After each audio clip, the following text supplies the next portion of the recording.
Hello, welcome to the Magicbricks Dialogue series. I am with Mr. T.V. Manjunath, CEO of BSCPL. Mr. Manjunath, you are across three big southern markets, Bangalore, Chennai and Hyderabad. Help us understand what stage these markets are at and what kind of properties are selling here. Yeah, see, basically these three markets, southern is doing pretty well. But however, these markets are quite different. And if you really look at today, Hyderabad, I would rate it as number one, where the takeoff is very good. And then the Bangalore and then Chennai. The difference, each market behaves differently. The nature of the people or the type of development which you want to exactly do over there, it depends upon the location. In Hyderabad, what is happening is that everybody wants everything big. It is not that you cannot sell a smaller apartments or a thing there. So even if you are going for a nook and corner, some maybe about 30 kilometers away from the city also, there also those people they want a little larger when compared to what you have in Bangalore. So that is the requirement over there. And there what happens is that if you say today in Bangalore we have a market for about 50 to 70, there in Hyderabad I will put it this way around 60 to 90. So this is the difference in the between Hyderabad and Bangalore. And here you're talking about the price, 60 lakhs to 90 lakhs. So what happens is that in Bangalore is more cosmopolitan. So here what is happening is that you have even a smallest apartment of say about 50 square meters, 500 square foot. To a largest size also will move here, and for each one there is a different type of demand.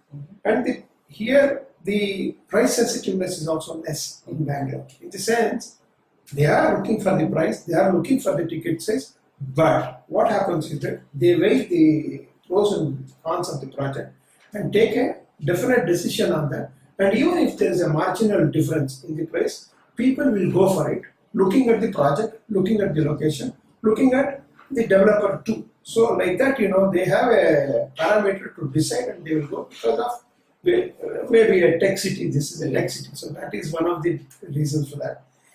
The Chennai market is something different. Chennai market, yes, one good thing about Chennai is that it is not like, say, suppose you have an apartment complex of, say, I would put it this way as a affordable housing. Next to that, if you are putting up a good one also, it will move there. That difference is not there. But the market is price sensitive, totally price sensitive. There is no difference between the developers. There is nothing like, so today in Bangalore or Hyderabad, you can say that, as a big developer, as a non-developer, as some state in the level in the market, you can just say that I can command some respect or I can command some price hike and things like that. Though we get some little more price in Chennai, but people compare to any developer, any development happening across around the property, and they say that fellow is giving at such and such a price, and why you are not giving at that price. So these things are there, and it is very, very price sensitive. If you are keeping it even 5 lakhs more or 2.5 lakhs more than the market, what is there in the surroundings, you have a tough time to sell it. Do these markets work on per square foot rates or they work on budgets today? It is like see, per square foot is one way of reckoning the property. However, the ticket size, the people are very well informed of the ticket size. They calculate the ticket size. They will take even the GST also into consideration and say this is my outflow. So, based on that, a developer also should look into a situation where what is the total outflow from the customer, and based on that we have to work out. Yes, the rate per square foot is there, is required for me to attract the people at least to the site, for the site visit. So that is, then the next game starts. He will ask for the complete detail, and that's why if you see all the rate, everything will be there in our rate card. So we have to, and he looks at that particular thing. They are very intelligent, they are very well informed. Those things, those days have gone. So basically looking at the basic price and working on it. What about carpet area versus super area? What is the consumer's mindset? See, consumer mindset, if you look at Bangalore, they are very, very clear on that. See, they look at, even when they are choosing a developer, when they are choosing a project, They go to 6, 7 places, 10 places, and they visit not less than 6 to 7 times. And then, they will calculate all these things. They will ask for this detail. However, today in RERA, we have to give the carpet area, it is a must. So they will be calculating that, and that is very important for them. That what is the efficiency of the project is very important, and based on that, the decisions are taken well. That is for sure. This is in Bangalore. This is in Bangalore. So in the other places, in Chennai or Hyderabad there is a little bit more leverage in terms of the common area. That is because they give importance for the Vastu first, more for Vastu than the area. Amount of yes. So even if you are crossing a limit, even if you are more, say by about 2 to 3% on the common area front, people tend to accept that in Hyderabad because they are very particular about the Vastu. The Vastu in Hyderabad is entirely difficult. It's a different thing how we look at in Chennai or Bangalore. That's the thing. And in Chennai? In Chennai, yes, they are very, they want to know what is the efficiency of the project, and they look into to a greater extent. But they may not do that full survey how a Bangalore customer does, but they will ask us. And if you see today, I am handing over around 499 units in Chennai. Out of 400 and 500 units, maybe about 2-3 people have brought the tape and measure. Not all. So what is the role of amenities? Is there any difference in the kind of amenities that people are asking for? See, today what is happening is that any development will have a required amenity. Say for example, if you take across 10 acres development to a 20 acre development, you can't make a huge difference in terms of the amenity. Everybody will give that amenity. But when you look at smaller projects, say 2 acres or 3 acres, there you can't give that much amenities. So that amenities plays an important role in large projects. And the thing is that has also got a role on getting the customer into your. Say for example, I have a 6 acre development in one place, and my neighbor is having a 10 acre development. Definitely he will, if the pricing is same between us, definitely he gets a little 1 watt extra for that because he can add extra amenities into that particular. So that difference is there. People are fond of amenities, but at the end of the day, if you really see the club usage, it's very minimal. Okay. This is what I have seen over the years. Suppose if I have 100, especially it again depends upon the location. Bangalore, the usage is good. Hyderabad, the usage is good. But if you go to Chennai, the usage is nothing. Out of we have a club of about say 70,000 square foot in one of our projects, and about 1,300 families are there. Hardly 200 or 300 families will come and use the club. So that's the difference. What are the amenities that are most used, that everybody uses? One is the gym. Yeah. To some extent, the swimming pool, badminton court, and of course the indoor games is being used. So that is all. So help us understand the profile of the current buyer. The current buyer is a diverse profile. It again, for example, if I'm doing a project in Whitefield in Bangalore, maybe my 60% or 65% would be an IT crowd because there's an idea. Say, for example, if I'm trying to do a project in Kogilu, which is the Bangalore, there you will have a mixed. Okay, so maybe about 40-45% will be IT crowd, and even the government sector, the heavy engineering sector, all these things, it's a versatile crowd, business people, all are there. So, what end users? End users. Today's crowd is, investors have disappeared from the market to a greater extent. Across markets? Across all the 3 markets where we are working. So across the markets it is extinguished to a greater extent. I don't say they are not there. They are still there, but the end user market is very high, and all the projects are driven from the end user perspective. If you see, there are few occasions where all of us have done that buyback scheme, this and things like that. That has boomeranged quite a bit. So because of that, the investors, encouragement for the investors, this thing has got reduced, and the end user market is taken. 85% is a end user market. So do you have project delays? Do you suffer from project delays? Have you? Project delays in the sense, there are issues with respect to the authorities also, issues with respect to certain, governmental regulations. So for this we suffer. And also what happens is that for the labor, we have this, see today what is happening in Hyderabad or Bangalore or Chennai, the laborers who are working with us are from Orissa, Bihar and Bengal. So what happens, say for example now, this is the time. This time it's a marriage season for the people. So that marriage season, 1 month they are not there.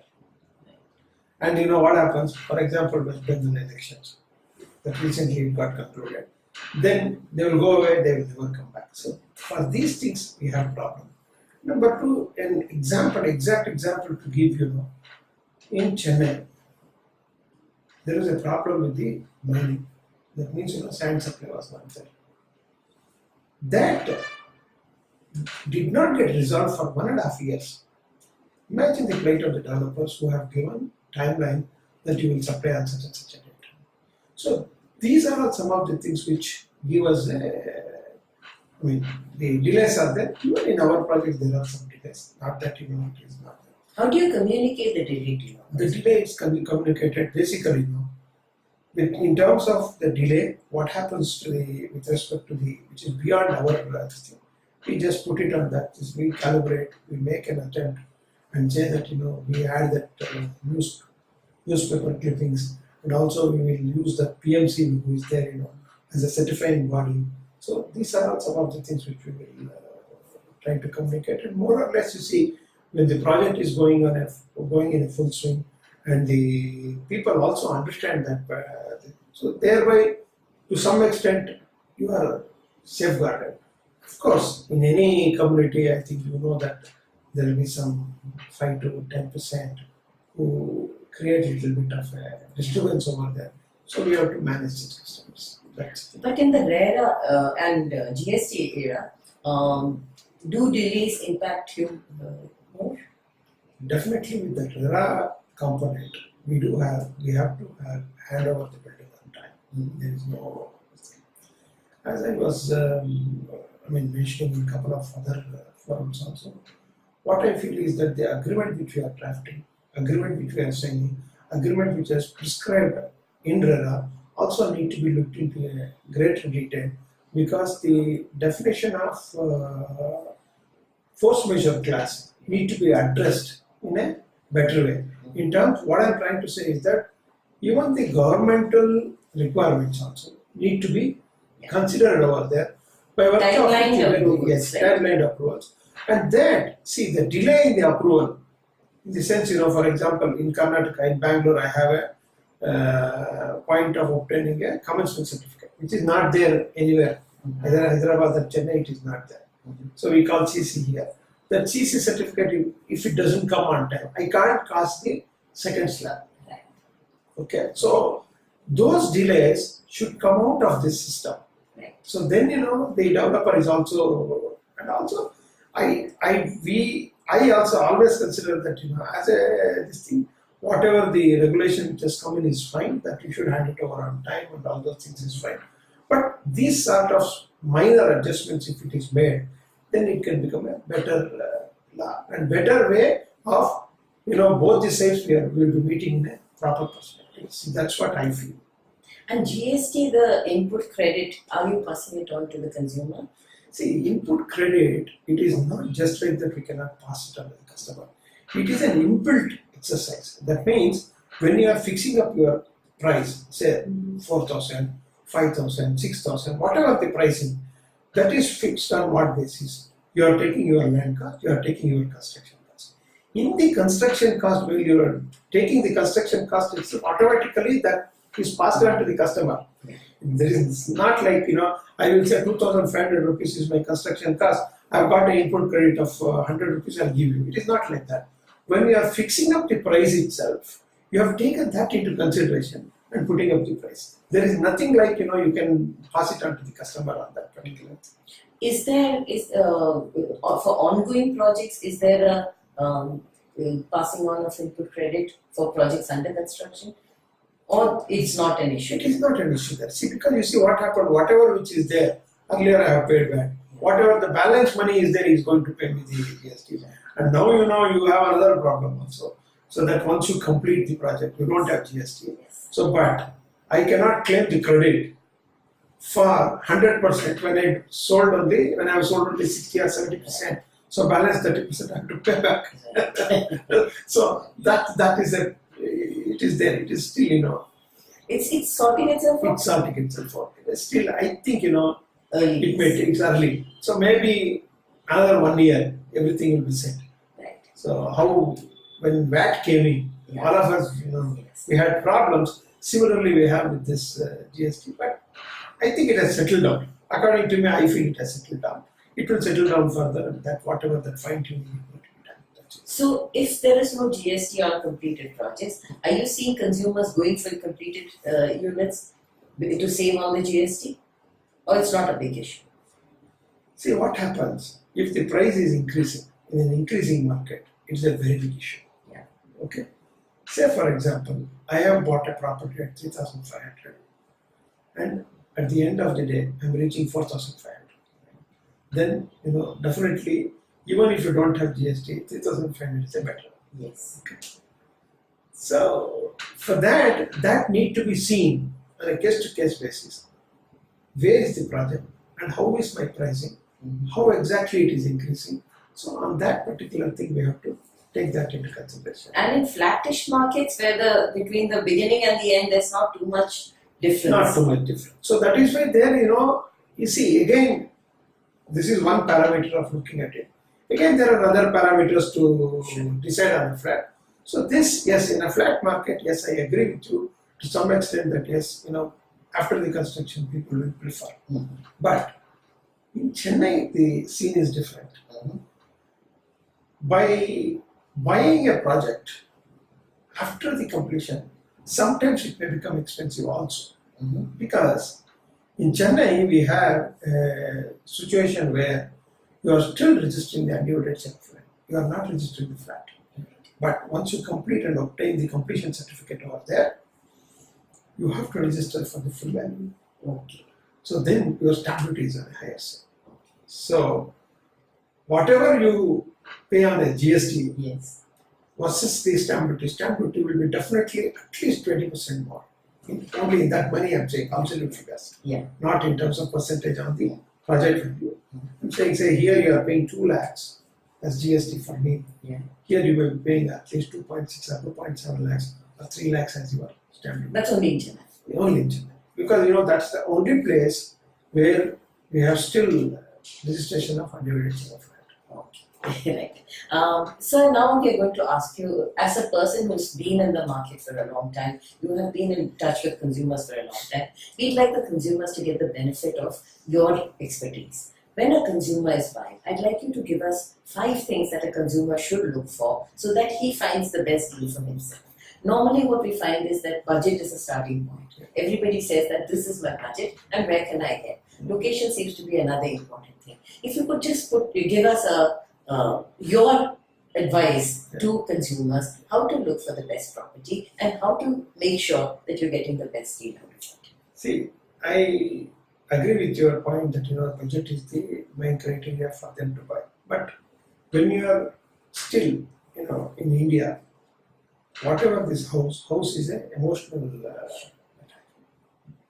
property. Property is emotional for the people.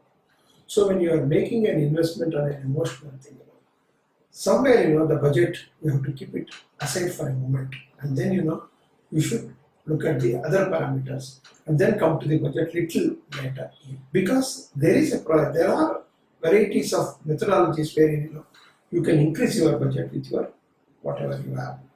So I say yes, the location is one thing which is very important. And second thing is that they have to look at how exactly is what we have done as a circulation for the project, and what is the efficiency of the project. Efficiency here I mean you are buying 100 square foot.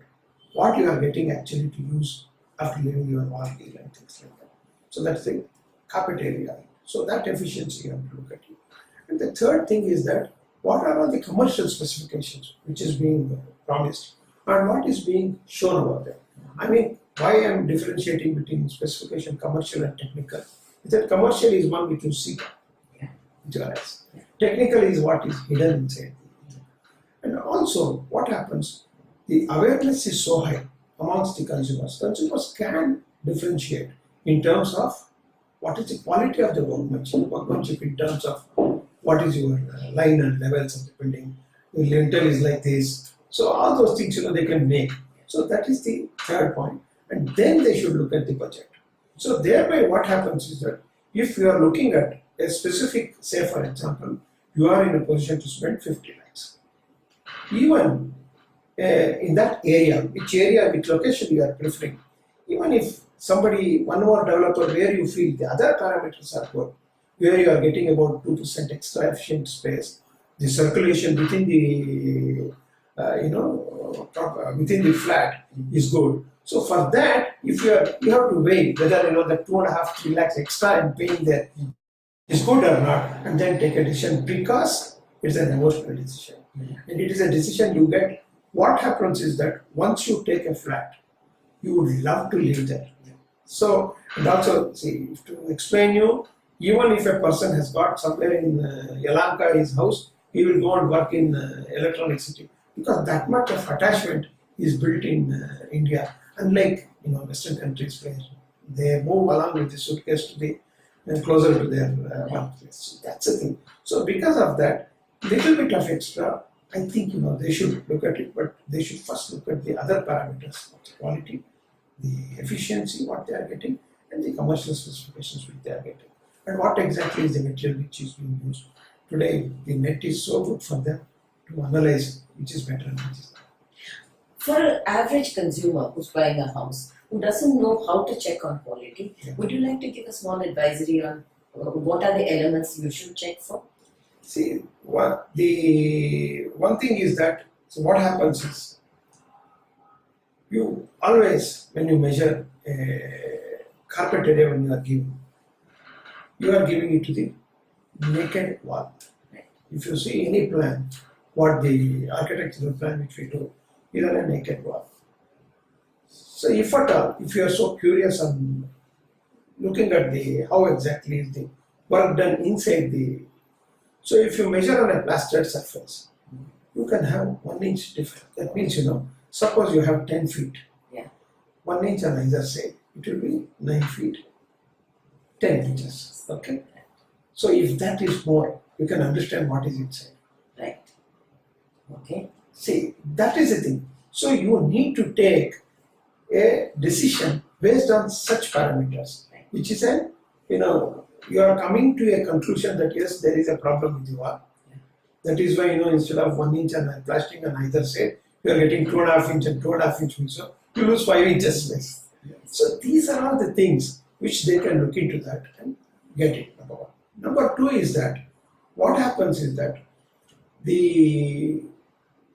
normally we say whenever we go for a business deal or any merger and acquisition, or you are going to do a joint venture with some party, what we will do in an office, we say the toilet is a very important thing. How he has maintained toilet, that shows how is the organization and things like that. So in such situation, how exactly the plumbing and the electrical system, what is being used and what is that. So that part they should be more careful in terms So check on the plumbing and the electrical work. That tells you the entrails of the building and how well it is being maintained. Okay. So that's the beauty. So there, what happens is that initially when they come in and do the bookings, when the project is up, that's a different thing. They can see how you have done the structure, whether the beam is built or column is built and things like that. But that shows. And basically, what I feel is that if you have systems in place with any developer, that means, if you are having your approvals in such a nice manner and you are giving a presentation to the customer in such a way that these are all my approvals, this is the situation that speaks loud. So then that gives at least 30-40% of the doubts will get clear. In a rarer world, can't I check approvals online?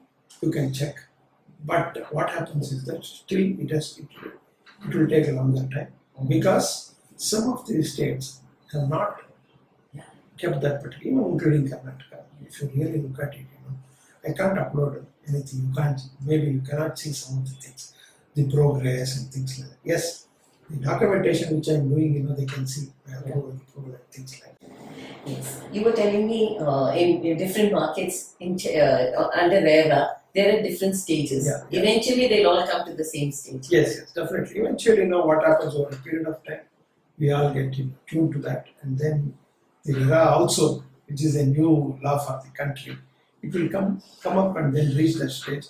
Maybe as I normally say, the next generation will start with RERA and live with RERA. So maybe it is easy for them. Then, as you know, they have come from a different thing and then getting into the RERA. So as of now, you feel that the consumer should actually check the approvals. The developer who shows his approvals upfront is the one who is a little more confident that everything is. So 30% of this thing is resolved. The second thing is what I feel is that they should look at the efficiency of the place. The third thing is that by efficiency you mean the carpet area, soup area. And the third thing is that he should go and ask the developers. Where this developer has delivered to the others. So he can go and see that. Say for example, check out the previous projects. So thereby, what happens 5 years down the line. What is the state of the project? You cannot look at the external things because the maintenance will be in the hands of the residents. So you can know, you can understand if there are some wet patches, these and things like that. So with that, you will know what exactly is the delivery which is given by the customer. By the developer. And then, the last and this thing is how is the circulation within the apartment and this thing for the new project. So these 4 parameters, if they look at it, so then I feel budget stands 5th parameter for me. Okay. In terms of not a budget of say a man who wants 50 lakhs to buy 75 lakhs. I'm not saying that. He has to keep a regulated something like 50 to 60. So he should be in a position to give little more for a better. This is what he gets. And today, in an end user driven market, is there any difference in the deliveries that you make? In the sense, exactly. So, in terms of an end user always wants livability. Suppose you're building in a off location, and by the time if the buyer buys it, he wants to move in as soon as possible. Earlier, you could finish a project, but the rest of the infrastructure was not. See, even today, that is a question which is very difficult to answer. Because what happens is that the infrastructure wise, that is road and other parameters, it is not in the hands of the developer. What we can do is that to some extent, maybe about 1 kilometer, which is approaching to my property, with the permission of the government, we can do that. We can make that road. We can make him to come and enter into the property. But beyond that, it is not in our hand. See, so that as far as the water supply and other things is concerned, we need to depend upon the other ways of doing it, tanker, inker, and things like that. But if the water space is there, we can do it. Anyway, STP is there, so that there is no problem. Most of the water will get used within the project. So only the balance we have to. There are many ways of shifting it, taking it, because the treated water is okay. So, but the other parameters still will depend on the government. Right. So for that, we don't have an answer or a solution at this point of time. Right. Thank you so much for talking to us. Thank you.